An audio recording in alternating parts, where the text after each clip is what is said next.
Hello guys, welcome to my YouTube channel जिसका नाम है मिकीपीडिया। और मैं आज आपके लिए लेके आया हूँ एक नया वीडियो। लास्ट वीडियो जो कि था इंडियन नेशनल कांग्रेस की फॉर्मेशन के बारे में, तब मैंने वहाँ आपको कहा था कि Indian national Congress was not the first organisation that was formed after the revolt of 1857, और for that matter any political organisation that was formed in India. उससे पहले भी बहुत सारी ऑर्गेनाइजेशन ऑलरेडी बन चुकी थी। सो मैंने कहा था कि मैं उन पर एक सेपरेट वीडियो लेके आऊँगा। So this is my video on pre Congress organisations in India part 1। दो पार्ट्स में हम इसको कंप्लीट करेंगे बिकॉज थोड़ा सा लंबा था, तो आई डोंट वांट कि लेक्चर कुछ ज़्यादा लंबा हो जाए। सो विदाउट वेस्टिंग टाइम चलिए स्टार्ट करते हैं आज का लेक्चर। बट उससे पहले मैं एक चीज़ बता दूं कि जो भी लोग इसको वीडियो को देख रहे हैं प्लीज़ शेयर कर दीजिए, लाइक भी कर दीजिए और चैनल को सब्सक्राइब कर दीजिए और बाकियों के साथ भी शेयर कीजिए।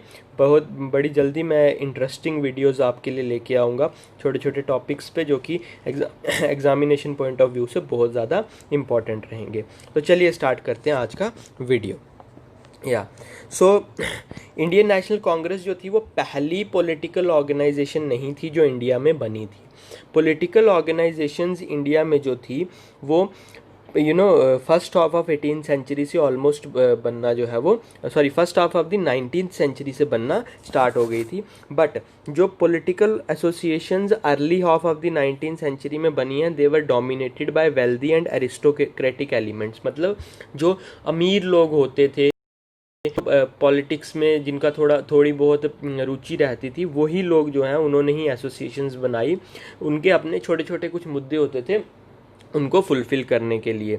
देवर लोकल और रीजनल इन कैरेक्टर। सो बड़ा इनका इन्फ्लुएंस बड़ा लोकल रहता था, यानी ऑल इंडिया ऑर्गेनाइजेशन नहीं थी। जैसे Indian national Congress is considered as the first organisation that which had an all India look. So बाकी इससे पहले जितनी भी ऑर्गेनाइजेशंस बनी हैं वो प्रीडोमिनेंटली लोकल रहती थी। तो और जो उनकी मेन डिमांड्स थी वो क्या रहती थी? एडमिनिस्ट्रेटिव रिफॉर्म्स, क्योंकि ब्रिटिशर्स यहाँ काम कर रहे थे, एडमिनिस्ट्रेशन चला रहे थे। So they only wanted administrative reforms. Then association of Indians with the administration, कि इंडियंस की एसोसिएशन बढ़ाई जाए एडमिनिस्ट्रेशन में, और एजुकेशन जो है वो इंडियंस को दी जाए ऑन वेस्टर्न लाइन। सो ये उनकी बेसिक जो है वो रहती थी। But in the second half of 19th century, particularly 1857 का रिवॉल्ट जब हो गया, तो एकदम से नेचर जो है वो चेंज हो गया। जितनी भी पॉलिटिकल ऑर्गेनाइजेशंस इंडिया में बनी, नेचर क्यों चेंज हुआ? Now these organisations were then dominated by some educated people. So the political associations of second half of 19th century, they were dominated by educated middle class. Fine. So जो पहले वाली थी they were wealthy aristocratic classes, but later period में किसको कौन dominant था? Educated middle class, जिसमें lawyers, journalist, doctors, teachers सारे आते थे।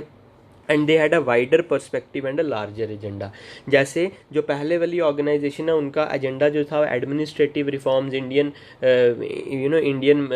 मेंबरशिप इन दी एडमिनिस्ट्रेशन, या फिर स्प्रेड ऑफ एजुकेशन रहता था। जो ये वाली लेटर पीरियड में ये लोग आए हैं, दे had a wider agenda because they wanted कि इंडियंस जो है सेल्फ रूल की तरफ जाएं। ब्रिटिशर्स जो हैं वो एक्सप्लॉइट कर रहे हैं इंडियंस को, इकोनॉमिकली, सोशली, कल्चरली एक्सप्लॉइट कर रहे हैं।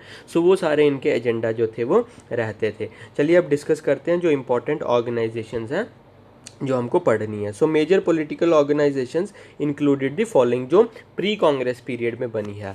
सो सबसे पहली जो बनी दैट वाज द बंगा भाषा प्रकाशिका सभा। सो आपको नाम याद रखना है, बंगा Bhasha Prakashika Sabha, founded in 1836 by the associates of Raja Ram Mohan Roy. So Raja Ram Mohan Roy, who is considered as the first modern man of India, उनके एसोसिएट्स ने मिलके बनाई बंगा भाषा प्रकाशिका सभा इन कैलकटा। और जो इस सभा को लॉन्च किया गया under the leadership of Gauri Shankar तरकाभागीश।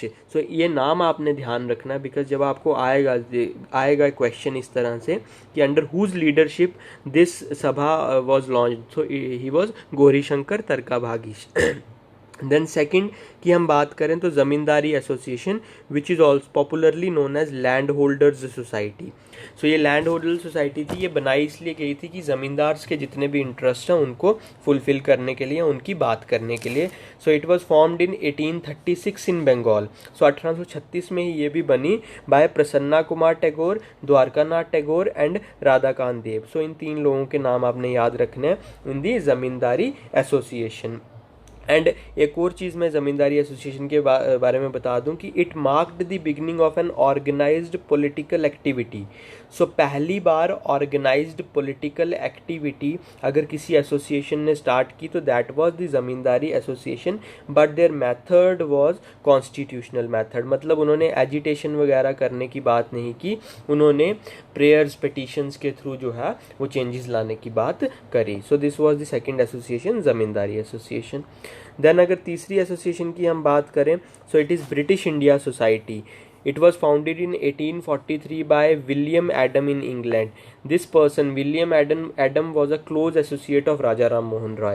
So उन्होंने 1843 में he founded British India Society to improve the situation of Indians by letting the people of England know of the dire condition in which the British were keeping the Indians. They used legal and constitutional means. बहुत important है, क्या करना क्या चाहा उन्होंने, he wanted to let the people of England know कि Britishers क्या सलूक कर रहे हैं हिंदुस्तानियों के साथ, ताकि ब्रिटेन में जो वहाँ की गवर्नमेंट है उसके अगेंस्ट एक एक प्रोपेगेंडा जो है वो खड़ा किया जाए, ताकि वहाँ के खुद के लोग ब्रिटेन को ये बताना शुरू करें कि आप गलत कर रहे हो।